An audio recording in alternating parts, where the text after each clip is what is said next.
I personally wouldn't want a chance running it without stripping it and cleaning it all out. You've only got to look at the hole in that piston. It's got to have metal in it. It's a physical impossibility that some of it hasn't gone in the bottom of the engine.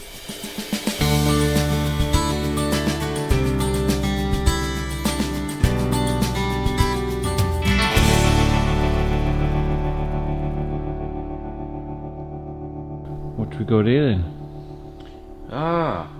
45 WLA. Customer bought it in and it was running. He had it rebored, put plus 80 pistons in it, had it running, stuck in his garage. The garage roof leaked, wouldn't start, and then when they finally got it to go, it was very noisy and rattly, which I'm amazed it even started. So I've pulled the heads. The rear piston's actually got a hole blown clean through it. I've never ever seen that happen before. So that's either indicates the wrong piston material, but I mean they're very sluggish old engines, so to burn a hole in one, either the valve timing's out or the ignition timing is bloody miles out, but I wouldn't have thought it'd even start, to be honest with you, if it's that far out. Front piston got so hot it melted the cable, the control cable, the outer sheath on that cloth sheath, and caught the plug cap on fire apparently. But the front piston, that's not a little bit of piston slap, that's a massive amount of piston slap.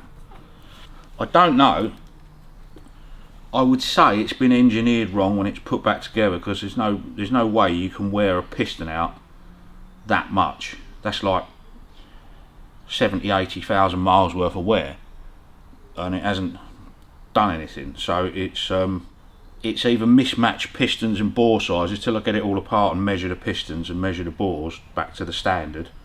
You don't know. Obviously it needs new barrels and pistons. They're shot. When we get the valves out we can have a look at that. It's probably done the valve guides on the back, and the worrying thing is where all that piston's gone.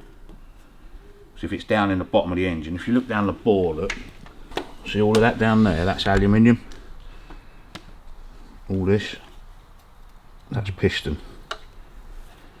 So I just want to pop the oil out the bottom of the sump and have a look and see, because all of this grey around the top, look, unless they put it together with graphite grease, which there isn't any on the front, generally that's piston and oil mixed up and just trying to blow out the cylinder head. Whichever way the wind blows, it ain't very well. See all those bits on the top, that's all bits of piston. How the hell they ever got it started, I do not know. You ever seen anything like that? Yeah, on two strokes, because you wind the timing up with racing two strokes, you wind it up so you melt the top of the piston at the end of the race. That's what you do. But no, I've never seen anything like that on one of these, because it's not a high performance engine, it's just an old slogger, you know what I mean? Yeah. If it was a racing one, yeah, I'd understand it. You got a chance of blowing holes in all sorts of things, but I don't understand. The bit I don't get is if it was done to plus 80,000, which the pistons are marked up as. I mean that amount in there. I mean that's immense. So obviously the rings are busted because you've got no compression there at all. So I'd imagine the rings will just fall out. Yeah. But it's still, you should have 1.5 thou down the side of the piston. That's like 80 thou. So either somebody's calced it up wrong, bored it wrong, wrong pistons, I don't know, till I get it all apart and measure it all back to what the standard bores were. You don't know. Yeah. You can't wear something out that quickly, it's impossible. So the first plan of action is to basically take it to pieces. Take the barrels off certainly and see, well I just want to check that oil in the bottom, because if that's grey then most of that piston's in the bottom of the engine. Okay. Which you really don't want. So not the end of the world because it hasn't been run for very long or done anything, but you need to strip the engine and clean everything out. Yeah. Because if that's just in the oil system, if it's just passing chunks of metal through it, it'll just chew everything else up, all the bearings, all the cam bearings, the lot. Because it's all lubricated off the same system.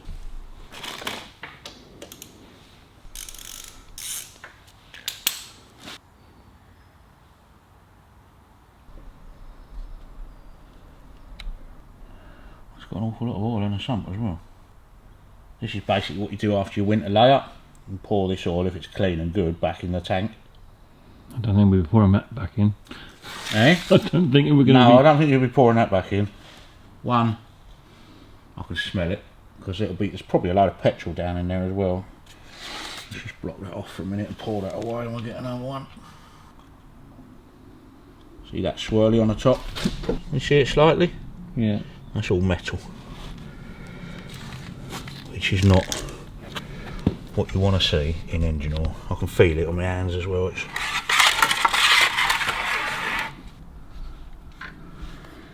that finished draining.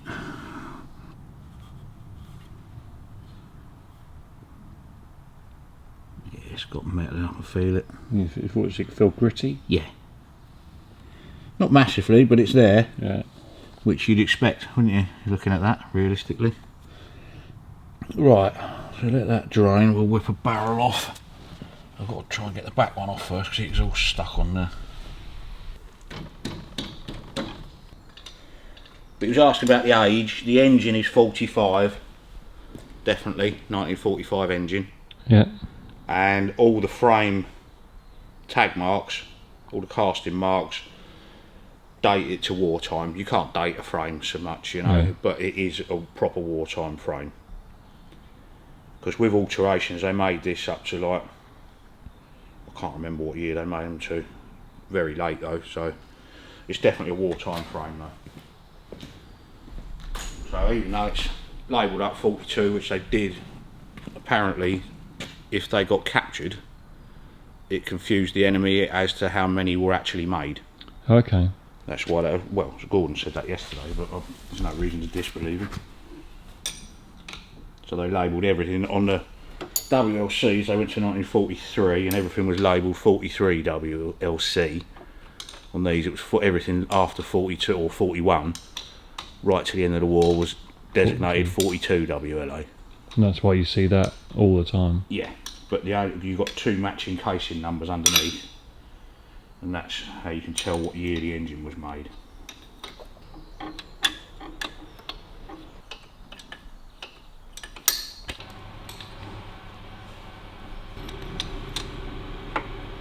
Right, you bitch. Right, I should get that exhaust out the other side now. They look like they are Harley pistons, to be fair. I've never seen one that broken. That's a very big hole. It ain't pretty. It ain't pretty.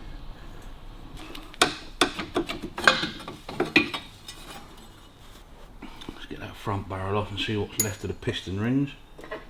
Or, indeed, what the hell's going on.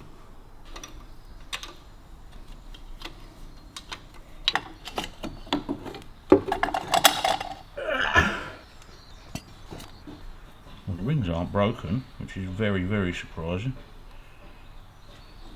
Just push the kickstart down gently for us, Stu. Okay, that'll do us.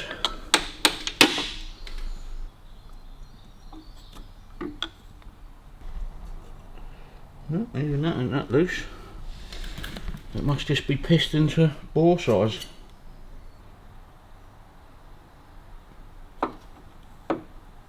Doesn't feel like you've got any up and down on it, so I think somebody's made a miscalculation, a horrible miscalculation somewhere, because that piston isn't worn down, yeah? You still see the ribs in it and everything, so I think somebody's miscalculated it somewhere. We'll get a piston off and we can measure the bore and measure the piston. Okay. And then we'll know what's happened there.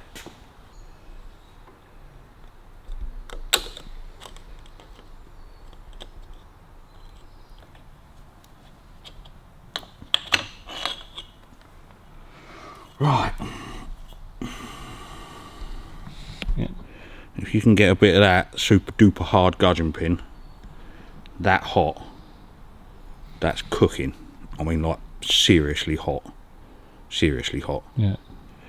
So that's not good.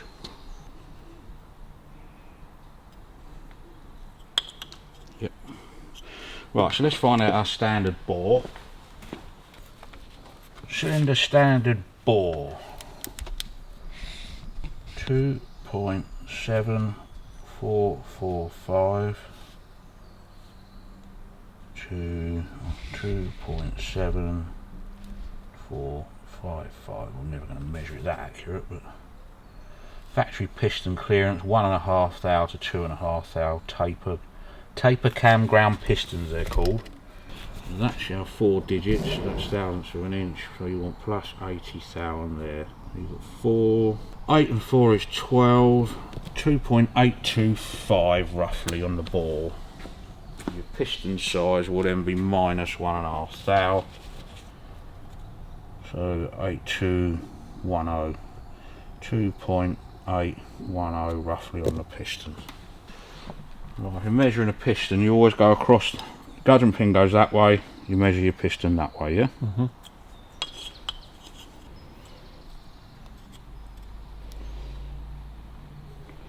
Right, that's 2.817.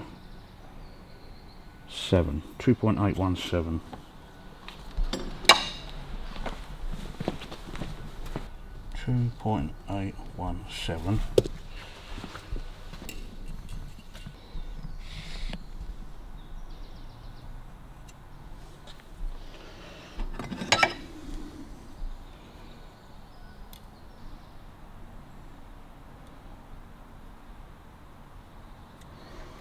So that is 835, 835 thou. 835. And we've got 835 minus 817. 18, isn't it? Okay. So basically you've got, on my rough measuring, you've got 20 thou piston slap when you should have 1.5. That would explain a bit. Yeah.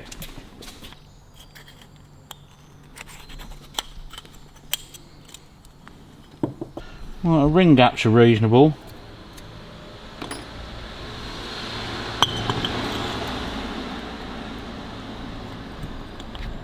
That is not reasonable. Right, you should measure those roughly about 3/4 of an inch down. Let's get a set of feelers. Bearing in mind that's 4 thousandths of an inch, yeah? Yeah. That's 5 thou. You should have 1.5 thou clearance down the side of the piston. Okay. That's 10. Well, that's 10 thou.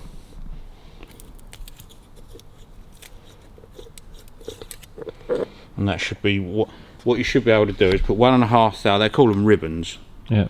So it's a long feeler gauge, and you slide it down the side of the piston, or you put the feeler gauge in, then you slide the piston in, then you should be able to just pull it and it will pull the piston up. Oh, okay, yeah. But And 10 thou, you just putting that straight out. yeah, so 12 thou. So it depends as well where the piston is. I mean, the piston runs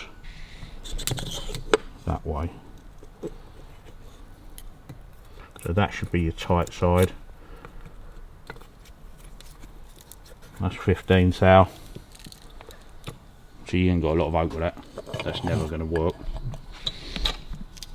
So basically, I think because you can still see the hone marks in there, I think somebody's just made a miscalculation when they bored it. To me, that's new valves, new barrels, new pistons, obviously. Just, you can't bore it anymore. 80 thou is just too much, you know. Well, it's not too much. They go to 90, but see, I can still move that at 15 thou. Yeah. So what we worked out there, we said 18 thou difference, didn't we? Yeah. But because of my primitive measuring tools, it's obviously a lot more than that. Mm. So they are kaput, I'm afraid. And obviously the rear piston is extremely kaput.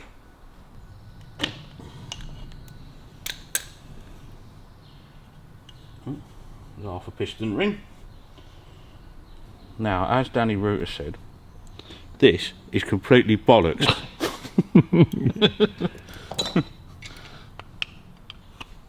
Again, that's cooked. Well, 10 out of 10 for effort. I've never seen one that knackered in my life.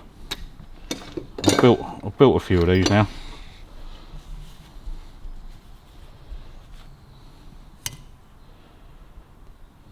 Not much life left in that one. Nah, that's what put on the shelf. Yeah. As he says in the world's fastest Indian, offerings to the speeds of God. Gods of speed, whatever it is. Next week on the workshop.